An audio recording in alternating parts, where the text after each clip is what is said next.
क्या बिना शरीर की आत्मा को यमराज शंख दान कर सकते हैं या उसे वो शंख दे सकते हैं जिस शंख को वो आत्मा 40 साल तक धरती लोक पर उसका इस्तेमाल करती है? अगर ये बात सत्य है तो ये किसी चमत्कार से कम नहीं है। ये साइंस को चुनौती देती है, उस साइंस को जो बिल्कुल भी किसी भी बातों पर भरोसा नहीं करता है। क्या ये बात सत्य है? क्या यमराज के वहाँ से कोई आत्मा जाकर शंख को ला सकती है और दोबारा इस धरती लोक पर अपना जीवन बसा सकती है? बहुत सारी बातें जो सर से परे जाती हैं, लेकिन इन बातों के आज भी गवाह हैं और इन बातों से आज भी लोग सहमत हैं। कहते हैं कि हम अपनी आंखों देखी कैसे भूल सकते हैं। दोस्तों, ये मामला क्या था? कहाँ है वो शंख, कहाँ है वो बात और कहाँ है वो कहानी, कहाँ है वो घटना? जब सुनोगे तो शायद कर्मों पर नंगा गड़ाना उचित रहेगा, कर्मों को देखना सही रहेगा और अपनी ज़िंदगी में एक नज़रिया बनाना या शाम को बैठकर अपने कर्म अच्छे और बुरे कर्मों को नाप तोल करना भी आपको जायज़ और सही लगेगा। दोस्तों, हम जब स्टोरी लेकर आते हैं तो लाखों लोगों के दिलों में बदलाव उत्पन्न होता है। शायद हम इसे अपना अच्छा कर्म मानकर आगे बढ़ रहे हैं। सहयोग कीजिए, वीडियो को ज़्यादा से ज़्यादा लोगों के पास शेयर कीजिए ताकि लोगों के अंदर बदलाव आए और वो हकीकत और सत्य को जान पाए। आज की घटना, क्योंकि आपको जिला, स्थान, गांव का नाम बताऊंगी क्योंकि फिर लोग भरोसा नहीं करते हैं और भरोसा नहीं करते तो हमें दुख होता है क्योंकि हम बड़ी मेहनत करते हैं। आज की घटना बदायूं जिला, जहां पर चित्री चंदाशी नाम का एक गांव है जो कि हजरतगंज के पास करीब आता है। इस गांव में एक व्यक्ति होता है जिस व्यक्ति का नाम राम अवतार होता है। राम अवतार बहुत ही अच्छा जीवन जी रहा था। जिंदगी में किसी चीज की कोई कमी नहीं थी। अपने माँ बाप की एक लौती संतान था। और दोस्तों, राम अवतार की 6 बेटियां अब तक हो चुकी थी। 6 बेटियों का एक लौता पिता था। यहाँ पर ना तो कोई और भाई था, जमीन जायदाद काफी अपने पास थी और जिंदगी में पत्नी और बच्चे और माँ बाप के अलावा कुछ भी नहीं था।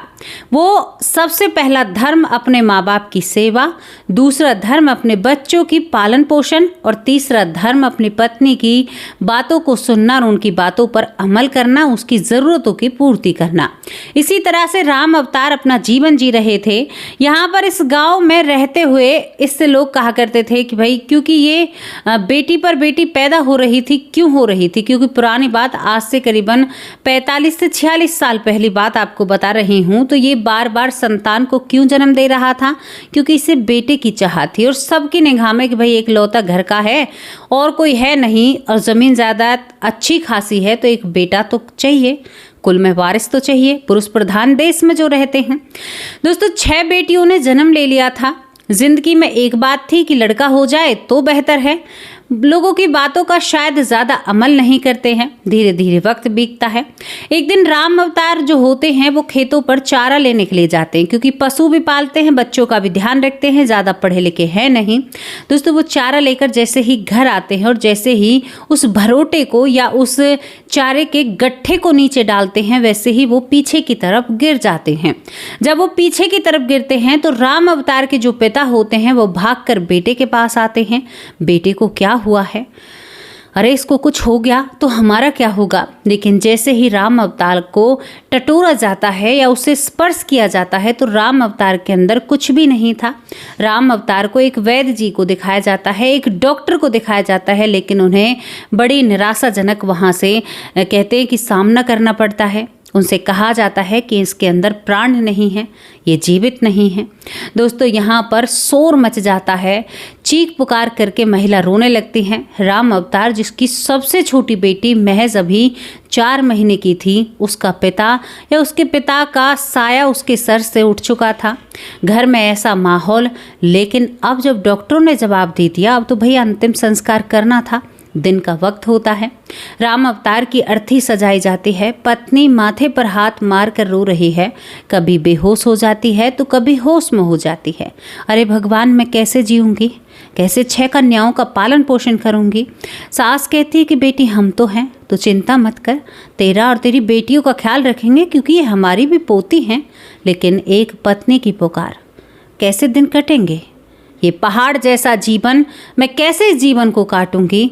अरे राम अवतार वापस आ जाओ, तुम्हारा नाम कभी लेकर नहीं पुकारा, लेकिन भगवान मेरे राम अवतार को वापस दे दो, मैं उसके साथ रहना चाहती हूँ। एक महिला जमीन पर सर पटकती है, रोती है कि राम अवतार चाहिए, बच्चों का पिता चाहिए। मुझे पता है सब अपने रिश्ते बदल लेंगे, 12 दिन पीछे कोई भी मुझे अपना नहीं समझेगा।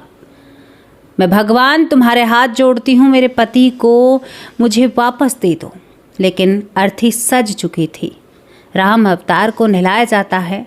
एक व्यक्ति जो अच्छा खासा खेतों की तरफ गया था, लेकिन अब वो इस दुनिया में नहीं है।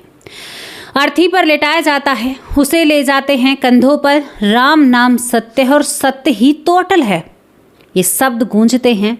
कोई रो रहा है, कोई बेहोश हो रहा है, पत्नी की हालत खराब है, समझदार बेटियां हैं वो रो रही हैं बाप के लिए, माँ रो रही है बेटे के लिए। रो रहे हैं कि हमारा क्या होगा, हमारे घर का गुजारा कैसे होगा, कमाने वाला जा चुका है। ये हकीकत है। पत्नी रोती है साथ के लिए, माँ रोती है सेवा कौन करेगा, पिता रोता है मेरे कंधे जवाब दे चुके हैं, अब ये सहारे लायक था, ये चला गया। बहन रोती हैं फर्ज के लिए। कितना मायावी संसार है ना दोस्तों। यहाँ पर यही चीखम पुकार चल रही थी और उसे शमशान घाट में ले जाकर लौटा दिया जाता है। चिता अच्छी सर की दाई चिता सजाई जाती है, राम अवतार को उसमें रखा जाता है। दोस्तों राम अवतार जब चिता में चिने जाते हैं तो वो रूप देखने योग्य था। चिता में नीचे की तरफ आग छोड़ दी थी, लेकिन तभी राम अवतार एकदम से बैठे होते हैं, क्योंकि खोल कर चिता में रखा जाता है। और जैसे ही राम अवतार बैठे होते हैं, वैसे ही शंख की ध्वनि पूरे शमशान घाट में गूंजने लगती है, मानो किसी मंदिर में आकर बैठ गए हों। लोग इधर उधर भागने लगते हैं। ये कौन सा प्रेत है जिसने इस तरह का कृत्य किया। लोग डरते हैं और कहते हैं कि राम अवतार इतनी देर से मरा पड़ा है, ये तो बैठा हो ही नहीं सकता। इधर उधर भागने लगते हैं। और ताज्जुब भरी बात देखिए, जो अब तक प्रार्थना कर रहे थे कि ये जीवित हो जाए, एक व्यक्ति लाठी लेकर राम अवतार की तरफ भागता है और लाठी चलाता है कि ये उठकर बैठा हो गया, इसे दोबारा लटाना पड़ेगा। लेकिन तभी राम अवतार के पिता होश में आते हैं और उस व्यक्ति को रोकते हैं। वो लाठी राम अवतार के पैर को जाकर लगती है। राम अवतार जो शंख की ध्वनि अपने मुख से निकाल रहे थे दोस्तों, यहाँ पर जब उसके पैर में लगता है तो वो एकदम चीखते हैं, आवाज़ बंद होती है। लोग कुछ समझते हैं, उसके बाद पास आते हैं। जल्दी से राम अवतार को उस चिता से नीचे उतारा जाता है। राम अवतार लंगड़ाने लगता है, कहता है चाचा तुमने ऐसा क्यों किया। वो कहता है कि बेटा मैं तो सोच रहा था कि तेरे अंदर कोई भूत है, तेरे शरीर पर किसी और आत्मा ने कब्जा कर लिया है, मैं तो तुझे लिटाने वाला था, मुझे माफ़ कर दे। वो कहता है कि मैं जीवित हूँ, तुम ऐसा क्यों कर रहे हो। दोस्तों पिता की खुशी देखने योग्य थी। मेरा बेटा जीवित हो गया, भगवान ने दोबारा भेजा है। लाल तू चल घर। कंधों पर लाते हैं, क्योंकि एक हाथ कंधे पर और दूसरा हाथ दूसरे कंधे पर। पैर को चाचा ने बुरी तरह से चोट पहुंचा दी थी। हालांकि टूटा नहीं था, लेकिन चोट थी। राम अवतार को देखकर उसकी पत्नी निहाल हो जाती है। एक पल के लिए, माँ मैं क्या देख रही हूँ, तुम्हारे बेटा आ गए हैं। दोस्तों जब वहाँ पर आते हैं तो भीड़ ऐसे छटती चली जाती है मानो यहाँ पर क्या हो गया हो। यहाँ पर अब बहुत सारे मर्द इकट्ठा हैं। क्यों इकट्ठा हैं? शमशान घाट में उस राम अवतार के मुख से वो ध्वनि सुनी थी शंख की, जिससे शायद कभी उन्होंने राम अवतार को बजाते हुए नहीं देखा था। सब हाथ छानबीन करने लगते हैं, शंख कहाँ है। दोस्तों राम अवतार कहता है कि शंख तो मेरे ही पास है। कौन सा शंख था, किसी को दिखाई क्यों नहीं दे रहा था। पत्नी पूरे पति को देखती है, स्पर्श करती है, तुम सही हो, मेरी बेटियों का पिता मेरे सामने आ गया। अब कुछ महिलाएं कहती हैं कि अच्छा हुआ, बेचारा आ गया, अब किसी लड़के को जन्म देगा। वो कहता है कि भगवान की नज़रों में वहाँ पर कोई लड़का या लड़की नहीं है, यहीं पर ये मोल भाव और यहीं पर ये सब कुछ है।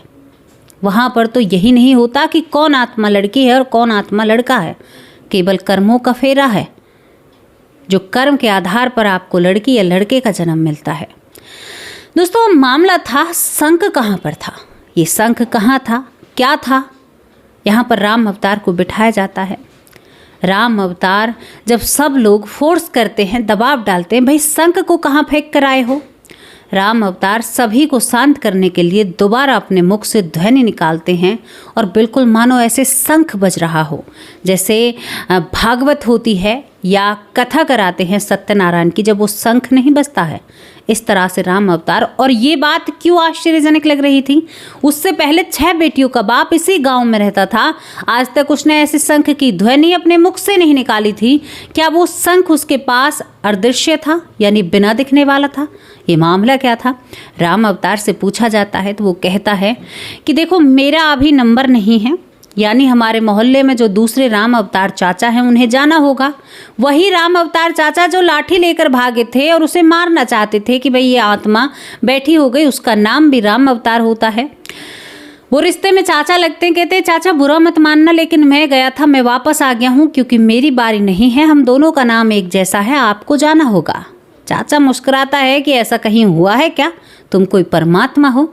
तो राम अवतार कहता है कि हाँ चाचा, मैं परमात्मा नहीं हूँ, लेकिन मैं 40 साल बाद मरूंगा, लेकिन आपको बीते 4 दिनों के अंदर यहाँ से जाना होगा और आपको जाना ही होगा।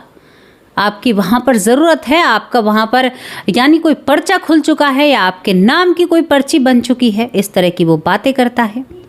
अब दोस्तों, शंख पर हम सब की आंखें या कान डटे हुए हैं ना। शंख क्या है, कौन सा शंख, बार बार ये कह रही हूँ दोस्तों। यहाँ पर राम अवतार कहता है कि चाचा आप मानो या ना मानो, जब मैं वहाँ पर जाता हूँ तो वहाँ पर मुझे जब जाता हूँ तो एक बहुत बड़ा पहाड़ जैसा शंख वहाँ पर रखे हुए हैं और एक महात्मा जो बैठे हुए हैं, जो लोगों का लेखा जोखा देखते हैं।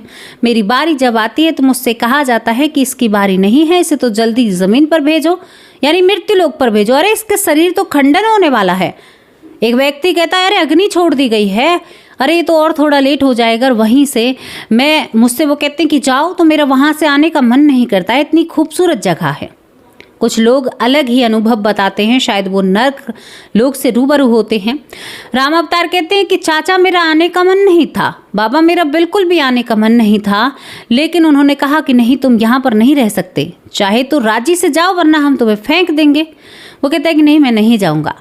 तो यहाँ पर वो शंखों की तरफ देख रहा था, तभी मुझसे कहा कि तुम एक शंख उठा सकते हो। और चाचा मैंने वहाँ से शंख उठाया और जब मेरी आंखें खुलती हैं तो मैं चिता पर नीचे गर्म लग रहा था और आपने मेरे ऊपर लाठी चलाई। उससे पहले उसी शंख को मैं बजा रहा था और अब भी उसी शंख की आवाज़ मेरे गले से निकल रही है। हालांकि यहाँ आकर वो शंख मुझे दिखाई नहीं दे रहा, लेकिन मुख से आवाज़ निकल रही है। ये कैसी बात है, मैं खुद आश्चर्य में हूँ, खुद हैरान हूँ कि ऐसा कैसे हो रहा है। चाचा मुझे समझ में नहीं आ रहा। पहली बात, चाचा ने कहा मुझे भरोसा नहीं है कि मैं मरने वाला हूँ। दूसरी बात, बहुत अच्छी बात है, तुम शंख की आवाज़ निकालते हो तो इसी से पूजा पाठ करो, इसी से सब कुछ करो। दोस्तों यहाँ पर सब हैरान हो जाते हैं। मुख पर हाथ रखकर महिलाएं बातें बनाने लगती हैं। हाय ये तो सच है, किताबों में जो लिखा है, गरुड़ पुराण में जो लिखा है, अरे बीबी वो तो सच है। इस तरह की वो बातें करती हैं। दोस्तों यहाँ पर भीड़ छटने लगती है। पिता ने आदेश किया कि मैं सत्यनारायण की कथा कराऊंगा और मैं अपने बेटे के लिए कथा कराकर प्रसाद का भोग लगाऊंगा और गरीब लोगों को भी और अमीर लोगों को भी, सबको अपने द्वारे पर भगवान का प्रसाद चढ़ाऊंगा। दोस्तों यहाँ पर कोई भी इस बात पर यकीन नहीं करता है। सबने कहा कि प्रभु आपने हमारा बेटा वापस लौटा दिया। अब उस चाचा का चौथे दिन नंबर था। ये भागवत यानी जो सत्यनारायण की जो कथा थी वो तीसरे दिन थी। मरने के तीसरे दिन बाद ही सत्यनारायण की कथा और भागवत अलग होती है, तो सत्यनारायण की कथा की जाती है। प्रसाद बनता है, बूंदी और जलेबी का प्रसाद होता है। दोस्तों वहाँ पर खुशियाँ मनाई जाती है। घर का इकलौता चिराग जीवित हो गया है।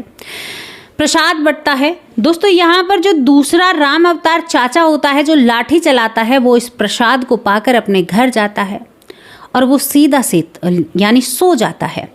सोने के बाद रात के वक्त वो सोता है और सुबह जैसे ही होती है तो शोर मचता है मोहल्ले में कि अरे भाई फलाने का चाचा नहीं रहा है, जो राम अवतार अभी मरा था उसका चाचा राम अवतार इस दुनिया से जा चुका है। जब शोर मचता है तो राम अवतार अपने पिता से कहता है मैंने तो कहा था चाचा को लेने के लिए ज़रूर आएंगे, लेकिन प्रसाद पाकर गए हैं। अब जब वो राम अवतार मरे हुए राम अवतार के पास जाता है तो वो कहता है कि अब इसकी आत्मा ना यहीं पर होगी, हमें देख रही होगी, पता नहीं किधर खड़ी है। चाचा अगर दिखाई दे रहे हो तो मुझसे बात करो, क्योंकि उसे अनुभव था। 4 ही दिन हुए थे उस अनुभव को किए हुए। शरीर से आत्मा को निकल कर कैसा लगता है।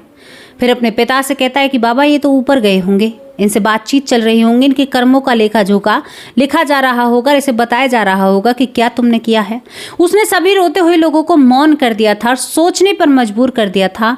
ये बातें सत्य हैं, हाँ ये बातें सत्य हैं, कोई माने या ना माने लेकिन ये बातें सत्य हैं और ये सभी के साथ होनी हैं। आज जीवों पर, सृष्टि पर जो अत्याचार हो रहा है, क्या वो एक निंदनीय घटना नहीं है? डूब मरो इंसान के रूप में, राक्षस से भी बुरा तुम्हारा व्यवहार हो रहा है। राक्षस कम से कम अपने पेट की भूख को भरता है, जो जानवर होता है, जंगली जानवर जो होता है। तुम क्या करते हो? बड़ी बड़ी फैक्ट्रियों में लाइन लगी पड़ी है। और एक और बात ताज्जुब की भाई मुझे बहुत बुरी लगती है, अब तो वो यानी एडवर्टाइजमेंट बंद हो चुकी है, लेकिन मांसाहार की, कि मुर्गी कहाँ से, मुर्गी का जो मांस है वो अच्छा कहाँ से मिलता है, मुर्गी का मांस। कमाल की बात है, शर्म आनी चाहिए उन लोगों को।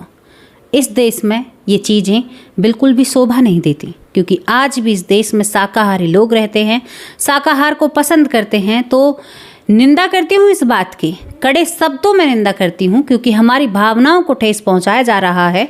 अब आप हमें ही देखिए, हमने जीवन भर, यानी जितना भी हमारा जीवन है, बचपन से लेकर अब तक हमने किसी चीज़ को छुआ तक नहीं है।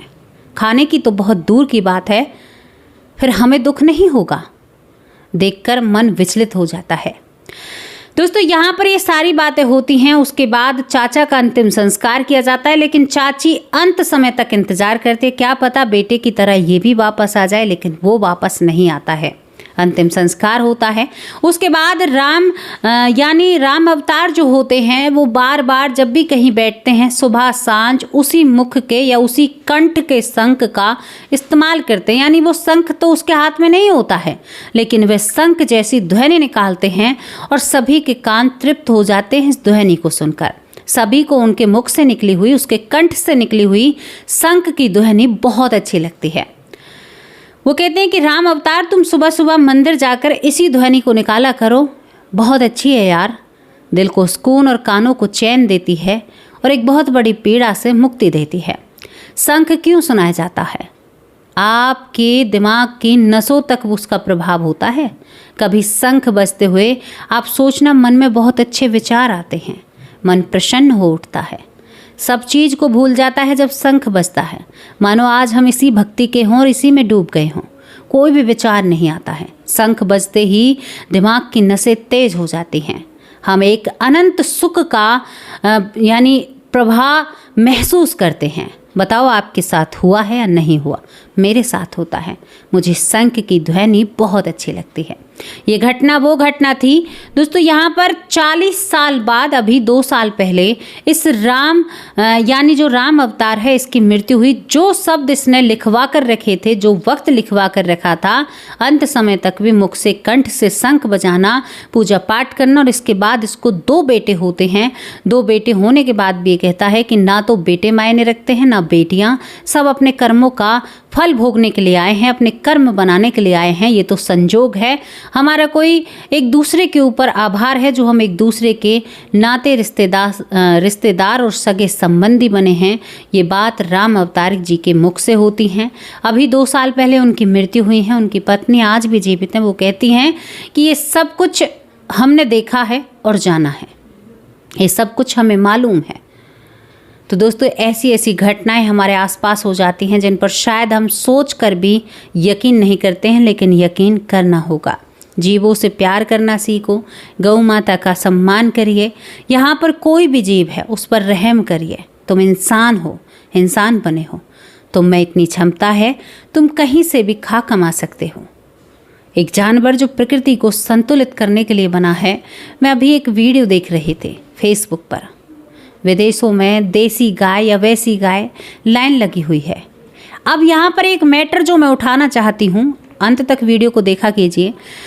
बहुत सारे लोग हैं दूध के ऊपर अपनी टिप्पणी करते हैं। अब भैया विदेशों में तो इनका दूध का भी इस्तेमाल नहीं होता, केवल इन्हें खाने के लिए पाला जाता है।